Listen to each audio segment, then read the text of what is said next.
ਕਿੱਥੇ ਜਾਣਾ ਅੱਜ ਤੁਸੀਂ? ਹੋਰ ਹਾਂ ਚਮਕੌਰ ਸਾਹਿਬ ਥੋੜੇ ਜਾਣਾ ਅੱਜ? ਫਤਿਹ ਫਤਿਹਗੜ੍ਹ ਸਾਹਿਬ। ਕਿਆ ਕਰਦੇ ਹੋ? ਨਾਮ ਜੁਆ ਸਿੰਘ ਦੇ ਫਤਿਹ ਸਿੰਘ। ਠੀਕ, ਵੈਰੀ ਗੁੱਡ। ਵਾਹਿਗੁਰੂ ਜੀ ਕਾ ਖਾਲਸਾ, ਵਾਹਿਗੁਰੂ ਜੀ ਕੀ ਫਤਿਹ।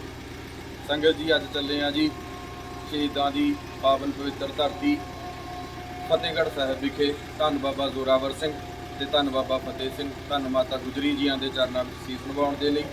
ਆਓ ਚੱਲਦੇ ਆ ਜੀ ਫਤਿਹਗੜ੍ਹ ਸਾਹਿਬ ਦੇ ਸਫ਼ਰ ਤੇ। ਵਾਹਿਗੁਰੂ ਜੀ ਕਾ ਖਾਲਸਾ, ਵਾਹਿਗੁਰੂ ਜੀ ਕੀ ਫਤਿਹ। ਸ਼ਹਿਬਾਜ਼ ਸਿੰਘ ਜੀ, ਚਲੋ ਫਿਰ ਜਕਾਰਾ ਛੱਡੋ ਇੱਕ। ਬੋਸ਼ਵਾਨ ਸਤਿ ਸ੍ਰੀ ਅਕਾਲ। ਖਾਲਸਾ ਵਾਹਿਗੁਰੂ ਜੀ ਕੀ ਫਤਿਹ।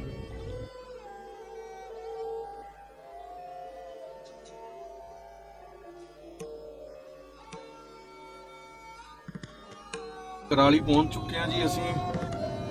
ਤੇ ਕਰਾਲੀ ਦਾ ਜਿਹੜਾ ਮੇਨ ਚੌਂਕ ਆ ਚਰਾਹਾ, ਖੱਬੇ ਹੱਥ ਨੂੰ ਚੰਡੀਗੜ੍ਹ ਨੂੰ ਰਸਤਾ ਜਾਂਦਾ ਜੀ, ਸੱਜੇ ਹੱਥ ਨੂੰ ਰੋਪੜ ਨੂੰ, ਤੇ ਸਿੱਧਾ ਜਾਂਦਾ ਮੋਰਿੰਡੇ ਨੂੰ। ਤੇ ਅਸੀਂ ਮੋਰਿੰਡੇ ਨੂੰ ਹੋ ਕੇ ਜਾਵਾਂਗੇ ਫਤਿਹਗੜ੍ਹ ਸਾਹਿਬ।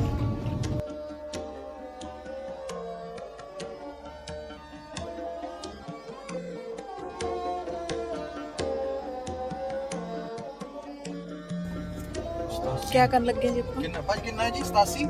ਤੇਰੇ ਬਾਲ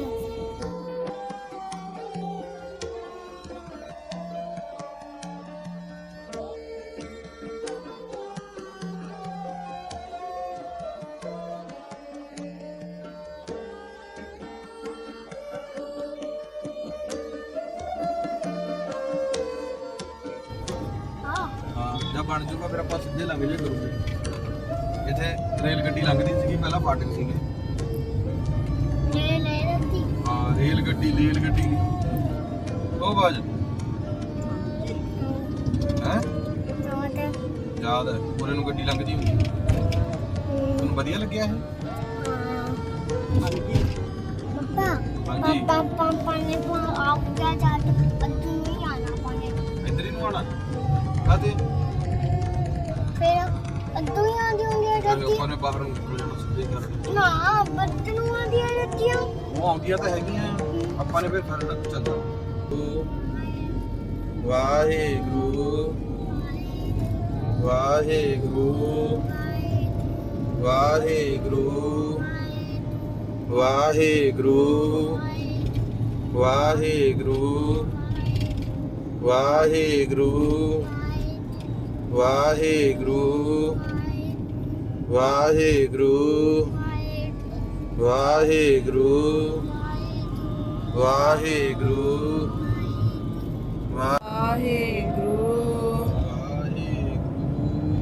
ਵਾਹਿਗੁਰੂ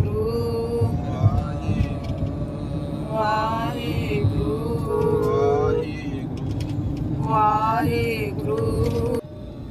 ਲੋ ਜੀ, ਅਸੀਂ ਜਾਣਾ ਤਾਂ ਸੀਗਾ ਮਰਿੰਡੇ ਤੋਂ ਬਸੀ ਪਠਾਣਾ ਨੂੰ, ਪਰ ਅਸੀਂ ਨਵਾਂ ਰੂਟ ਲੱਭਣ ਦੇ ਚੱਕਰ 'ਚ ਕਿ ਨੇੜੇ ਚਲੇ ਜਾਵਾਂਗੇ ਪਿੰਡਾਂ ਦੇ ਵਿੱਚ ਦੀ ਹੋ ਕੇ ਅਸੀਂ ਪਹੁੰਚ ਗਏ ਜੀ ਚੁੰਨੀ। ਤੇ ਇੱਥੋਂ ਹੁਣ ਤਕਰੀਬਨ 18 ਕਿਲੋਮੀਟਰ ਫਤਿਹਗੜ੍ਹ ਸਾਹਿਬ, ਜੋ ਕਿ ਅਸੀਂ 15-18 ਮਿੰਟ ਵਿੱਚ ਕਵਰ ਕਰ ਲਵਾਂਗੇ। ਲੋ ਜੀ, ਅਸੀਂ ਫਤਿਹਗੜ੍ਹ ਸਾਹਿਬ ਪਹੁੰਚ ਚੁੱਕੇ ਹਾਂ, ਸ਼ਹੀਦਾਂ ਦੀ ਧਰਤੀ ਸ਼੍ਰੀ ਫਤਿਹਗੜ੍ਹ ਸਾਹਿਬ। ਫਤਿਹਗੜ੍ਹ ਸਾਹਿਬ ਦੀ ਧਰਤੀ ਤੇ ਐਂਟਰ ਹੋ ਚੁੱਕੇ ਹਾਂ। ਗੇਟ ਬਣਿਆ ਹੋਇਆ ਹੈ ਅਮਰ ਸ਼ਹੀਦ ਜਿਨ੍ਹਾਂ ਨੇ ਪਹਿਲਾ ਖਾਲਸਾ ਰਾਜ ਸਥਾਪਿਤ ਕੀਤਾ ਸੀ, ਧੰਨ ਬਾਬਾ ਬੰਦਾ ਸਿੰਘ ਬਹਾਦਰ ਜੀ। ਚੁੱਕ ਚੁੱਕ ਧੂੜ ਮੱਥੇ ਲਾਵਾਂ ਉਹਨਾਂ ਰਾਹਾਂ ਦੀ ਮੈਂ, ਜਿੰਨੀ ਰਾਹੀਂ ਆਏ ਨੇ ਸ਼ਹੀਦ ਮੇਰੀ ਕੌਮ ਦੇ। ਸੂਲੀ ਰੰਬੀ ਚਰਖੜੀ ਤੇ ਆਰਿਆਂ ਦੇ ਦੰਦੇ ਤੱਕ, ਰਤਾਂ ਘਬਰਾਏ ਨਾ ਸ਼ਹੀਦ ਮੇਰੀ ਕੌਮ ਦੇ। ਵਾਰ ਵਾਰ ਜਾਵਾਂ ਅੱਜ ਉਹਨਾਂ ਸਿੱਖ ਮਾਵਾਂ ਉੱਤੋਂ, ਜਿੰਨੀ ਕੁੱਖੋਂ ਜਾਏ ਨੇ ਸ਼ਹੀਦ ਮੇਰੀ ਕੌਮ ਦੇ। ਇੱਕ ਦੋ ਨਹੀਂ ਸੈਂਕੜੇ ਹਜ਼ਾਰ ਅਤੇ ਲੱਖਾਂ ਵਾਰ ਗਏ ਅਜ਼ਮਾਏ ਨੇ ਸ਼ਹੀਦ ਮੇਰੀ ਕੌਮ ਦੇ।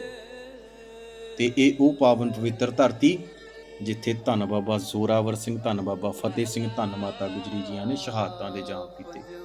ਜਦੋਂ ਅਸੀਂ ਇੱਥੇ ਪਹੁੰਚੇ ਤਾਂ ਸਭ ਤੋਂ ਪਹਿਲਾਂ ਜੋ ਦਰਸ਼ਨੀ ਡਿਊਟੀ ਦੇ ਬਾਹਰ ਠੰਡੇ ਜਲ ਦੀ ਛਬੀਲ ਲੱਗੀ ਸੀ, ਸੇਵਾ ਕਰ ਰਹੇ ਸੀ ਸਿੰਘ, ਤੇ ਉੱਥੋਂ ਜਾ ਕੇ ਜਲ ਛਕਿਆ।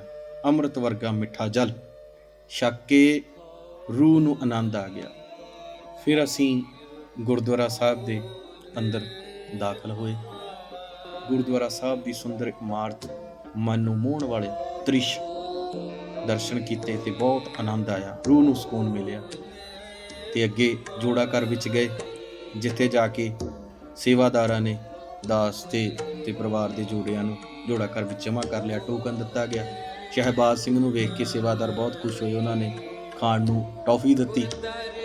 ਤੇ ਮੁੜ ਕੇ ਅਸੀਂ ਗੁਰਦੁਆਰਾ ਸਾਹਿਬ ਦੇ ਅੰਦਰ ਦਰਸ਼ਨ ਦਿਦਾਰਿਆਂ ਦੇ ਲਈ ਤੁਰ ਪਏ।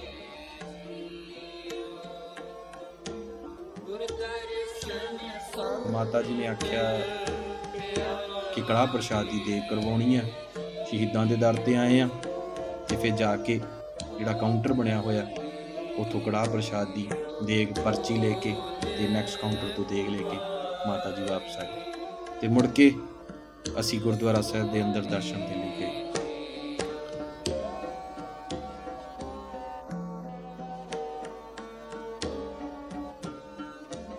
ਤਨ ਮਨ ਹੋਏ ਨਿਹਾਲ, ਜਾ ਗੁਰ ਦੇਖਾਂ ਸਾਹਮਣੇ।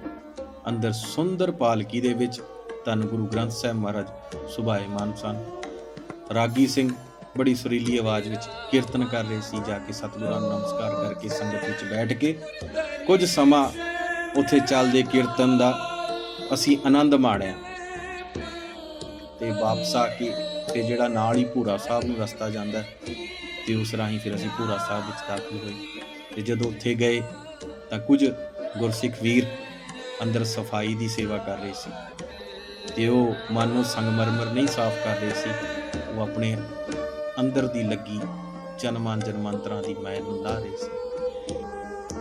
ਤੇ ਅੱਗੇ ਜਾ ਕੇ ਨੀਚੇ ਜਿੱਥੇ ਉਹ ਅਸਥਾਨ ਹੈ ਜਿੱਥੇ ਸਾਹਿਬਜ਼ਾਦਿਆਂ ਨੂੰ ਨੀਂਹ ਵਿੱਚ ਚਿਣ ਕੇ ਸ਼ਹੀਦ ਕੀਤਾ ਗਿਆ ਸੀ, ਉਸ ਅਸਥਾਨ ਦੇ ਦਰਸ਼ਨ ਕੀਤੇ।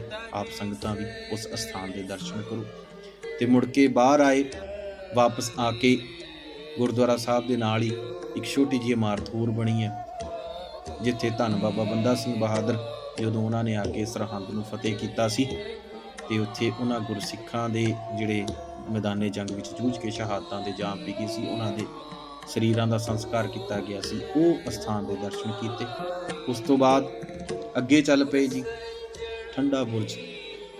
ਉਹ ਠੰਡਾ ਬੁਰਜ ਜਿੱਥੇ 3 ਰਾਤਾਂ ਸਾਹਿਬਜ਼ਾਦੇ ਤੇ ਮਾਤਾ ਗੁਜਰੀ ਜੀਆਂ ਨੇ ਕੱਟੀਆਂ, ਉਹਦੀਆਂ ਬਰਫੀਲੀਆਂ ਰਾਤਾਂ।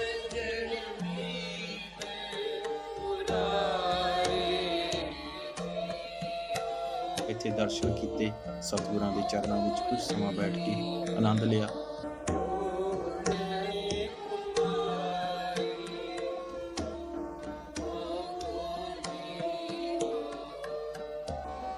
ਵਾਪਸ ਆ ਕੇ ਅਸੀਂ ਸਰੋਵਰ ਵਾਲੇ ਪਾਸੇ ਗਏ। ਬਹੁਤ ਹੀ ਸੁੰਦਰ, ਬਹੁਤ ਹੀ ਸ਼ਾਨਦਾਰ ਸਰੋਵਰ, ਜਿਹੜਾ ਸਾਰਿਆਂ ਲਈ ਸਾਂਝਾ, ਜਿੱਥੇ ਕੋਈ ਆਵੇ, ਹਿੰਦੂ, ਮੁਸਲਿਮ, ਸਿੱਖ, ਈਸਾਈ, ਜਿਹੜਾ ਮਰਜ਼ੀ ਆ ਕੇ ਇੱਥੋਂ ਜਲ ਵਰਤ ਸਕਦਾ, ਇੱਥੇ ਆ ਕੇ ਇਸ਼ਨਾਨ ਕਰ ਸਕਦਾ, ਇੱਥੇ ਆ ਕੇ ਚੂੜਾ ਲੈ ਸਕਦਾ। ਤੇ ਅਸੀਂ ਵੀ ਉੱਥੇ ਗਏ, ਹੱਥ ਪੈਰ ਧੋਤੇ ਤੇ ਸਰੋਵਰ ਦਾ ਜਲ ਛਕਿਆ।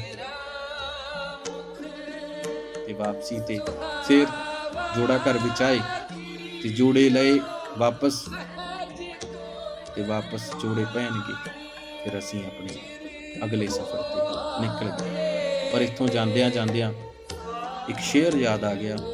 ਕੋਮਲ ਕਲੀਆਂ ਕੂੜੀਆਂ ਗਰਦਨਾਂ ਨੂੰ ਵਿੰਨ ਗਿਆ ਤਲਵਾਰ ਦਾ ਕਿੱਲ, ਜਿੱਥੇ ਸਿੱਧੀ ਸਰੋਂ ਦੇ ਵਾਂਗ ਲਿਜਾਣ ਦੇ ਲਈ ਕੰਧ ਉਸਾਰੀ ਗਈ ਗੋਡਿਆਂ ਨੂੰ ਛਿੱਲ, ਜਿੱਥੇ ਦਾਦੀ ਦਾਨੀ ਨੇ ਪੋਤਰੇ ਦਾਨ ਕੀਤੇ ਯਾਦਗਾਰ ਅਟਲ ਅਹਲ, ਜਿੱਥੇ ਸਾਊ ਸੂਰਮੇ ਸਦਾ ਦੀ ਨੀਂਦ ਸੁੱਤੇ ਜ਼ੋਰਾਵਰ ਤੇ ਫਤਿਹ ਸਿੰਘ ਮਿਲ, ਜਿੱਥੇ ਲਾਂਬੂ ਸਰਾਂ ਦੀ ਭੱਠ ਚੋਂ ਉੱਠ ਰਹੇ ਸੀ ਲਾਲ ਜੀਤੋਂ ਦੇ ਹੋਏ ਖਿਲ, ਜਿੱਥੇ ਪੰਛੀ ਪਰਸ ਉਸ ਧਰਤ ਨੂੰ ਲੱਖ ਵਾਰੀ ਚਿਣਿਆ ਹੋਇਆ ਦਸ਼ਮੇਸ਼ ਦਾ ਦਿਲ, ਜਿੱਥੇ ਚਿਣਿਆ ਹੋਇਆ ਦਸ਼ਮੇਸ਼ ਦਾ ਦਿਲ, ਜਿੱਥੇ।